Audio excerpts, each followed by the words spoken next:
ಸ್ನೇಹಿತರೆ ನಮಸ್ಕಾರ. ಚರಿತ್ರೆಯ ಮತ್ತೊಂದು ವಿಡಿಯೋಗೆ ನಿಮಗೆಲ್ಲ ಪ್ರೀತಿಯ ಸ್ವಾಗತ. ಭಾರತ ಮತ್ತು ಬಾಂಗ್ಲಾದೇಶದ ಸಂಬಂಧ ತುಂಬಾನೇ ಒಳ್ಳೆದಿದೆ.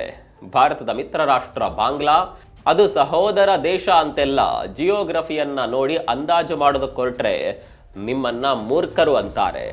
ಈಗ ಬಾಂಗ್ಲಾ ತನ್ನ ನಿಜವಾದ ಬಣ್ಣವನ್ನ ತೋರಿಸ್ತಾ ಇದೆ. ಮಿತ್ರ ರಾಷ್ಟ್ರ ಅನ್ನೋದು ಮರೆಯಾಗ್ತಾ ಇದೆ. ಭಾರತವನ್ನ ಪುಡಿ ಮಾಡಬೇಕು ಅಂತ ಬಾಂಗ್ಲಾ ಪ್ಲಾನ್ ಮಾಡ್ತಾ ಇದೆ. ಅದಕ್ಕಾಗಿಯೇ ಬಾಂಗ್ಲಾಗೆ ಚಳ್ಳೆ ಹಣ್ಣು ತಿನ್ನಿಸೋದಕ್ಕೆ ಭಾರತ ಕೂಡ ಮಾಸ್ಟರ್ ಪ್ಲಾನ್ ಮಾಡ್ತಾ ಇದೆ. ನಮ್ಮ ದೇಶದಲ್ಲಿ ಪಶ್ಚಿಮ ಬಂಗಾಳ, ಬಿಹಾರ ಮತ್ತು ಅಸ್ಸಾಂ ರಾಜ್ಯಗಳನ್ನ ಸೇರಿಸಿ 3 ಹೊಸ ಸೇನಾ ನೆಲೆಗಳು ಈಗಾಗಲೇ ಸ್ಥಾಪನೆಯಾಗಿವೆ.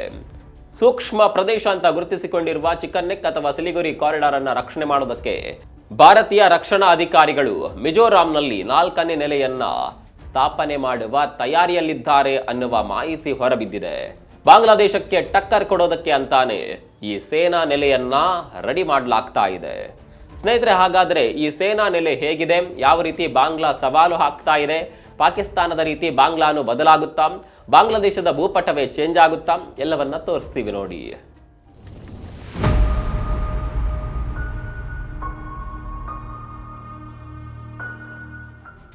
ಭಾರತದಲ್ಲಿ ಈಗಾಗಲೇ 3 ಸೇನಾ ನೆಲೆಗಳಿವೆ. ಬಿಹಾರದಲ್ಲಿ ಕಿಶನ್ಗಂಜ್, ಪಶ್ಚಿಮ ಬಂಗಾಳದಲ್ಲಿ ಚೋಪ್ರಾ ಹಾಗೂ ಅಸ್ಸಾಂ ಬಾಮುನಿ ಹತ್ತಿರ ದುಬ್ರಿ, ಇವೆಲ್ಲವೂ ಕೂಡ ಬಾಂಗ್ಲಾದೇಶದ ಹತ್ತಿರಾನೇ ಸ್ಥಾಪಿತವಾಗಿದ್ದವು. ಇತ್ತೀಚಿನ ದಿನಗಳಲ್ಲಿ ಮಿಜೋರಾಂನಲ್ಲಿ ಪರ್ವಾ ಅನ್ನುವ ಸೇನಾ ನೆಲೆಯನ್ನ ಸ್ಥಾಪನೆ ಮಾಡೋದಾಗಿ ಚರ್ಚೆಗಳು ನಡೀತಾ ಇವೆ. ಈಗಾಗಲೇ ಇರುವ 3 ಸೇನಾ ನೆಲೆಗಳು ಸೆನ್ಸಿಟಿವ್ ಆಗಿರುವ ಸಿಲಿಗುರಿ ಕಾರಿಡಾರ್ ಅನ್ನ ರಕ್ಷಣೆ ಮಾಡ್ತಾ ಇದೆ. ಚಿಕನ್ ನೆಕ್ ಸುತ್ತಲೂ ಸಾಕಷ್ಟು ರಕ್ಷಣಾತ್ಮಕ ಕ್ರಮಗಳನ್ನು ತೆಗೆದುಕೊಳ್ಳುವ ಸೇನೆಯ ವಿಸ್ತೃತ ಯೋಜನೆಗಳ ಭಾಗವಾಗಿ ಪೂರ್ವ command general officer commanding lieutenant general RC Tiwari December 19ರಂದು ಮಿಜೋರಾಂನ ಐಜ್ವಾಲ್ ಬಳಿಯ ತುವಾಂಪುಯಿಗೆ ಭೇಟಿ ನೀಡಿದ್ದಾರೆ. ಬಾಂಗ್ಲಾದೇಶದ ರಾಜ್ಯ ಮತ್ತು ರಾಜ್ಯೇತರ ಪ್ರಭಾವಿಗಳ ಯಾವುದೇ ಆಕ್ರಮಣಕಾರಿ ಕ್ರಮಗಳಿಂದ ರಕ್ಷಣೆಗೆ ಪ್ಲಾನ್ ಮಾಡಿದೆ. ಈ ನಿಟ್ಟಿನಲ್ಲಿ 3ನೇ corps GOC lieutenant general Abhijit S ಮತ್ತು 17ನೇ mountain strike corps GOC lieutenant general Yash Ahlawat Bharat Bangla ಗಡಿಯಲ್ಲಿರುವ ಪರ್ವಾ ಮತ್ತು ಸಿಲ್ಸುರಿ ಎಂಬ 2 ಹೊರ ಠಾಣೆಗಳಿಗೆ ಭೇಟಿ ನೀಡಿದ್ದಾರೆ. ಇದಕ್ಕೂ ಮೊದಲು ಇತರ ಹಿರಿಯ ಸೇನಾ ಅಧಿಕಾರಿಗಳ ಸಮ್ಮುಖದಲ್ಲಿ ಹಿರಿಯ ಅಸ್ಸಾಂ ರೈಫಲ್ಸ್ ಮತ್ತು BSF ಅಧಿಕಾರಿಗಳಿಂದ ಮಾಹಿತಿ ಪಡೆದಿದ್ದಾರೆ. ನಂತರ ಅಗರ್ತಲಕ್ಕೆ ಬಂದು ಸೇನೆ ಮತ್ತು ಅಸ್ಸಾಂ ರೈಫಲ್ಸ್ ಅಧಿಕಾರಿಗಳ ಜೊತೆಗೆ ಮಾತನಾಡಿದ್ದಾರೆ. ಈ ಸಿಲ್ಸುರಿ ಮಾಮಿತ್ ಜಿಲ್ಲೆಯ ಪಶ್ಚಿಮ ಫೈಲೆಂಗ್ ಬ್ಲಾಕ್ನಲ್ಲಿರುವ ಒಂದು ದೊಡ್ಡ ಹಳ್ಳಿಯಾಗಿದ್ರೆ BSF ಪರ್ವ ಗಡಿ ಹೊರಟಾಣೆ ದಕ್ಷಿಣ ಮಿಜೋರಾಂನ ಲಾಂಗೈ ಜಿಲ್ಲೆಯಲ್ಲಿದೆ. ಇದು ಭಾರತ, ಮಯನ್ಮಾರ್ ಮತ್ತು ಭಾರತ ಬಾಂಗ್ಲಾದೇಶದ ಗಡಿಯ ಸಮೀಪದಲ್ಲಿದೆ. ಸ್ನೇಹಿತರೆ, ಭಾರತ ಹೊಸದಾಗಿ ಮಾಡುವ ಸೇನಾ ವ್ಯವಸ್ಥೆಯಿಂದಾಗಿ ಬಾಂಗ್ಲಾದೇಶ ಹೆದರಿಕೊಂಡು ಕೂರುವ ಹಾಗಾಗಿದೆ. ತುಂಬಾನೇ ವ್ಯವಸ್ಥಿತವಾಗಿ ಮತ್ತು ದೀರ್ಘಕಾಲಿಕವಾಗಿ ಈ ಯೋಜನೆಗಳನ್ನ ರೂಪಿಸಿದೆ. ಈ ಪ್ರದೇಶದಲ್ಲಿ ಬಂಕರ್ಗಳು, ರಿಂಗ್ ಬಂಧುಗಳು, ತಾತ್ಕಾಲಿಕ ಅಥವಾ ಶಾಶ್ವತ ಕೃತಕ ಒಡ್ಡುಗಳು, ಬ್ಲಾಸ್ಟ್ ಪ್ರೂಫ್ ಶೆಲ್ಟರ್ಗಳು ಮತ್ತು ಭೂಗತ ಶಸ್ತ್ರಾಗಾರಗಳು ಸೇರಿದಂತೆ ಹಲವಾರು ಆಂತರಿಕ ರಕ್ಷಣಾತ್ಮಕ ರಚನೆಗಳನ್ನ ಮಾಡಲಾಗಿದೆ. ಈ ಮಾರ್ಗದುದ್ದಕ್ಕೂ 85 ಗಡಿ ಹೊರಟಾಣೆಗಳು ಅಂದ್ರೆ BOPಗಳು ಇವೆ. ಇಷ್ಟೆಲ್ಲ ಮಾಡಿರೋದು ಯಾಕಂದ್ರೆ ಮಿಜೋರಾಂ ವಲಯದಲ್ಲಿ ಭಾರತ ಬಾಂಗ್ಲಾದೇಶದ ಗಡಿ ಭಾಗವಿದೆ. ಈ BOPಗಳನ್ನ ಸರಿಯಾಗಿ ನಿರ್ಮಿಸಿದ್ರೆ ಮಾತ್ರ ಫ್ಯೂಚರ್ನಲ್ಲಿ ಕಟ್ಟುನಿಟ್ಟಾದ ಕಾರ್ಯಾಚರಣೆ ಮಾಡೋದಕ್ಕೆ ಸಾಧ್ಯ.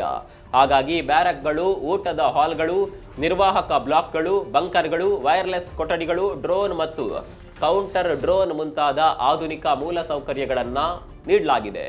ಇದನ್ನ ಆಲ್ ಇನ್ ಒನ್ ಸೇನಾ ನೆಲೆ ಅಂತಾನೆ ಹೇಳಬಹುದು. ಸ್ನೇಹಿತರೆ, ನಿಮಗೆಲ್ಲ ಈಗ ಸಡನ್ ಆಗಿ ಯಾಕೆ ಭಾರತ ಹೊಸ ಸೇನಾ ನೆಲೆಯನ್ನ ಮಾಡ್ತಾ ಇದೆ ಅಂತ ಅನಿಸಿರಬಹುದು. ಭಾರತ ಹೊಸದಾಗಿ ಸಮಸ್ಯೆಯನ್ನ ಸೃಷ್ಟಿ ಮಾಡ್ತಾ ಇದೆಯಾ ಅಂತಾನು ಅನಿಸಿರಬಹುದು. ಬಾಂಗ್ಲಾದೇಶದಲ್ಲಿ 2024ರ ನಂತರ ಹಲವಾರು ರಾಜಕೀಯ ಬದಲಾವಣೆಗಳು ಆಗ್ತಾ ಇದೆ. ಭಾರತ ಭಯೋತ್ಪಾದಕ ತಾಣ ಅಂತಾನು ಬಾಂಗ್ಲಾ ಹೇಳಿಕೆ ನೀಡಿದೆ. ಇದಕ್ಕಾಗಿ ಭಾರತ ಗಡಿ ಪ್ರದೇಶಗಳನ್ನ ಭದ್ರತೆ ಮಾಡಿಕೊಳ್ತಾ ಇದೆ. ಬಾಂಗ್ಲಾದೇಶ ಚೀನಾ ಮತ್ತು ಪಾಕಿಸ್ತಾನದ ಜೊತೆಗೆ ಕುಚುಕು ಗೆಳೆಯನಾಗ್ತಾ ಇದೆ.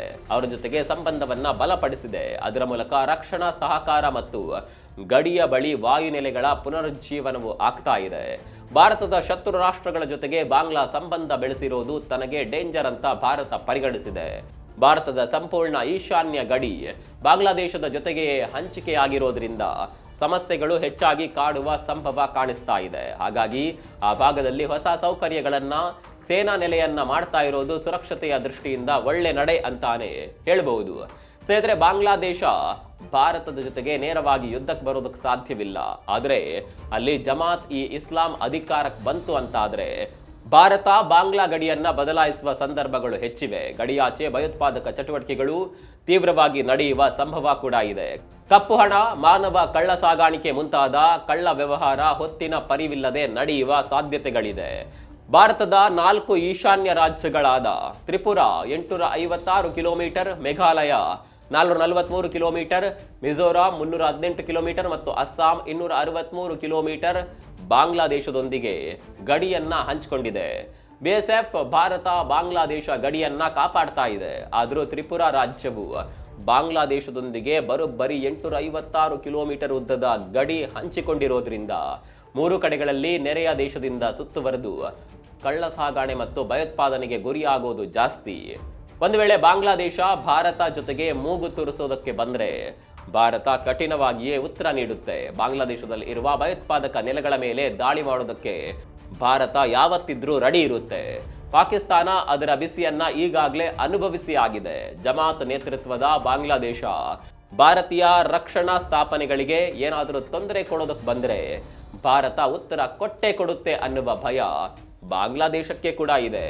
ಆದರೆ ಭಾರತಕ್ಕಿರುವ ಅಪಾಯ ಏನಂದ್ರೆ ಬಾಂಗ್ಲಾದೇಶ ತುಂಬಾನೇ ಸಣ್ಣದಾದ ಕಾರಿಡಾರ್ಗಳನ್ನ ಅಂದ್ರೆ ಚೋಕ್ ಪಾಯಿಂಟ್ಗಳನ್ನ ಹೊಂದಿದೆ. ಅದನ್ನ ಬೇರ್ಪಡಿಸೋದಕ್ಕೆ ಸುಲಭವಾಗಿ ಆಗುತ್ತೆ. ರಂಗಪುರದಲ್ಲಿ ಉತ್ತರ ಕಾರಿಡಾರ್ ಇದೆ. ಇದು 80 ಕಿಲೋಮೀಟರ್ ಉದ್ದ. ದೇಶದ ಉತ್ತರಕ್ಕೆ ಉಳಿದ ಭಾಗಗಳಿಗೆ ಸಂಪರ್ಕ ಕಲ್ಪಿಸುತ್ತದೆ. ಆಗ್ನೇಯ ಕಾರಿಡಾರ್ ಚಿಟ್ಟಗಾಂಗ್ ಬೆಟ್ಟ ಅಥವಾ ಪೆನಿ ಪ್ರದೇಶದಲ್ಲಿದೆ. ಚಿಟ್ಟಗಾಂಗ್ ಬಂದರಿಗೆ ಸುಮಾರು 17ರಿಂದ 28 ಕಿಲೋಮೀಟರ್ ಅಗಲದ ಭೂ ಸೇತುವೆ ಇದೆ. ಇದರಿಂದಲೇ 80% ವ್ಯಾಪಾರ ನಡೆಯುತ್ತೆ. ಈ ಕಾರಣದಿಂದನೂ ಭಾರತ ಬಾಂಗ್ಲಾ ವಿರುದ್ಧ ಯುದ್ಧ ಮಾಡೋದಕ್ಕೆ ಮುಂದೆ ಬರುವುದಿಲ್ಲ. 2 ವರ್ಷಗಳ ಹಿಂದೆ ಭಾರತ ಮತ್ತು ಬಾಂಗ್ಲಾದೇಶದ ಸಂಬಂಧ ಅನ್ಯೋನ್ಯವಾಗಿತ್ತು. 1971ರಲ್ಲಿ ಬಾಂಗ್ಲಾದೇಶದ ಸ್ವಾತಂತ್ರ್ಯ ಹೋರಾಟದಲ್ಲಿಯೇ ಭಾರತ ಪ್ರಮುಖ ಪಾತ್ರ ವಹಿಸಿತ್ತು. ಅವತ್ತಿನಿಂದ ಮೊನ್ನೆವರೆಗೆ ಗಾಢ ಮೈತ್ರಿ ಭಾರತ ಮತ್ತು ಬಾಂಗ್ಲಾದಾಗಿತ್ತು. ಅಂತಾರಾಷ್ಟ್ರೀಯ ಸಹಕಾರ, ವ್ಯಾಪಾರ, ಉಳಿತಾಯ, ಶಿಕ್ಷಣ ಮತ್ತು ಸಾಂಸ್ಕೃತಿಕ ವಿನಿಮಯಗಳು ನಡೀತಾ ಇತ್ತು. ಭಾರತ ಬಾಂಗ್ಲಾದೇಶದ ಪ್ರಮುಖ ವ್ಯಾಪಾರ, ವಿದ್ಯುತ್, ತಂತ್ರಜ್ಞಾನ ಸಹಾಯ ಮತ್ತು ಭದ್ರತಾ ಪಾಲುದಾರನಾಗಿತ್ತು. ಗಡಿ ಭದ್ರತೆ ಮತ್ತು ಸಮುದಾಯ ಅಭಿವೃದ್ಧಿಯಲ್ಲಿ ಸಹ ಸಹಕಾರ ನೀಡ್ತಾ ಇತ್ತು. ಆದರೆ ಇತ್ತೀಚಿನ ವರ್ಷಗಳಲ್ಲಿ ಕೆಲವು ರಾಜಕೀಯ ಗೊಂದಲಗಳು ಮತ್ತು ಗಡಿ ಸಂಬಂಧಿತ ಅಸಮಾನತೆಗಳು ಉದ್ಭವಿಸಿವೆ. ಶೇಖ್ ಹಸೀನಾ ಭಾರತವನ್ನ ಪ್ರವೇಶ ಮಾಡಿದ ಮೇಲಂತೂ ಬಾಂಗ್ಲಾ ಜನರ ಕೆಟ್ಟ ದೃಷ್ಟಿ ಭಾರತದ ಮೇಲೆ ನೆಟ್ಟಿದೆ. ಆಮೇಲೆ ನಿರಂತರವಾಗಿ ಭಾರತ ವಿರುದ್ಧ ಆಪಾದನೆಗಳನ್ನ ಬಾಂಗ್ಲಾ ಮಾಡ್ತಾನೆ ಇದೆ. ತಮ್ಮ ದೇಶದ ಹುಟ್ಟಿಗೆ ಕಾರಣವಾದ ಮಿತ್ರ ರಾಷ್ಟ್ರವನ್ನ ಬಾಂಗ್ಲಾ ಮರಿತಾ ಇದೆ. ಸ್ನೇಹಿತರೆ, ಬಲಿಷ್ಠ ಭಾರತ ಬಾಂಗ್ಲಾದೇಶಕ್ಕೆ ಹೆದರುವ ಅಗತ್ಯ ಇಲ್ಲ. ಶಕ್ತಿ ಇದ್ರೂ ಭಾರತ ಬಾಂಗ್ಲಾ ಜೊತೆಗೆ ಯುದ್ಧದ ವಿಷಯದಲ್ಲಿ ಹಿಂದೆ ಉಳಿದಿದೆ. ಯಾಕಂದ್ರೆ ಭಾರತಕ್ಕೆ ಪ್ರಾದೇಶಿಕವಾಗಿ ಆಸಕ್ತಿ ಇಲ್ಲ. ಭಾರತ ಯಾವತ್ತಿಗೂ ಬಾಂಗ್ಲಾದೇಶದ ಭೂಮಿ ತನಗೆ ಬೇಕು ಅಂತ ಆಸೆನೂ ಪಟ್ಟಿಲ್ಲ. ಭಾರತದ ಜೊತೆಗೆ ಬಾಂಗ್ಲಾ ವಿಲೀನವಾದ್ರೆ ಭಾರತಕ್ಕೆ ಅನುಕೂಲಗಳು ಹೆಚ್ಚಿವೆ. ಅಂದ್ರೆ ಲಕ್ಷಾಂತರ ಮೂಲಭೂತವಾದಿ ಬಾಂಗ್ಲಾದೇಶಿ ಜನರನ್ನ ಭಾರತಕ್ಕೆ ಕರೆಸ್ಕೊಳ್ಬಹುದು. ಆದರೆ ಭಾರತಕ್ಕೆ ಇಷ್ಟು ಕಷ್ಟಪಡುವ ಅಗತ್ಯ ಇಲ್ಲ ಅಷ್ಟೇ. ಸ್ನೇಹಿತರೆ, ಬಾಂಗ್ಲಾ ಭಾರತದ ಬಗ್ಗೆ ಮಾಡ್ತಾ ಇರುವಂತಹ ಈ ಆಪಾದನೆಗಳ ಬಗ್ಗೆ ಹಾಗೆ ಭಾರತ ಬಾಂಗ್ಲಾ ವಿರುದ್ಧ ತೆಗೆದುಕೊಳ್ತಾ ಇರುವಂತಹ ಈ ಕ್ರಮಗಳ ಬಗ್ಗೆ ನಿಮ್ಗೆ ಏನನ್ಸುತ್ತೆ ಕಾಮೆಂಟ್ ಮಾಡಿ.